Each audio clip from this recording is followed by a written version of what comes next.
Birmingham is home to one of cricket's historic grounds. For the 2026 Women's T20 World Cup, it served as the stage for a massive collision. When India and Pakistan play, the global audience swells into the hundreds of millions. The stadium is split, loud, and tense. Every single delivery is watched by a demanding, divided crowd. In these specific matchups, mechanics and physical form take a back seat. The contest becomes an exercise in psychological endurance, a test of which side can process the noise without making a fatal mistake. This animated diagram shows what cognitive strain does to a player's decision-making. These lines represent available tactical options. As the external pressure, represented by these closing walls, increases, a player's ability to evaluate multiple choices shrinks. They are squeezed into making forced, reactive decisions. Winning in this environment isn't about playing a perfect game of cricket. It's about outmanaging the structural stress of having the world's attention pointed directly at you. India's opening drive hit immediate friction. Pakistan aggressively targeted the early overs to capitalize on the high-tension start. They found an opening quickly, grabbing a vital early wicket when Jemimah Rodriguez was dismissed after a bobbled catch on the second attempt. India's mental fortitude was tested straight out of the gate. To stop that early momentum from spiraling into a collapse, India relied on Smriti Mandhana to absorb the pressure. We can see how she neutralized the threat by looking at this dual-axis line graph.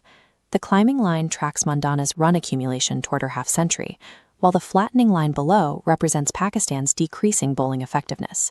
She accumulated runs methodically. Right at this intersection, the dynamic flips. Pakistan's fielders stop trying to force wickets and drop back to protect the boundary. They become reactive. Because the top order stabilized innings, the middle order could execute their shots without the anxiety of a failing scoreboard. Through clinical execution, India batted their way to a heavy total of 170 for 6. This 170-run target functions as a mathematical weight, shifting the entire psychological burden onto the chasing team before they even face a single delivery. Pakistan now had to chase 170 runs. The tension of that requirement was visible before their batters even walked out to the pitch. They actually had a clear window to take control early on. India's opening bowlers struggled to find their rhythm with the new ball, offering Pakistan a chance to bite into the required run rate.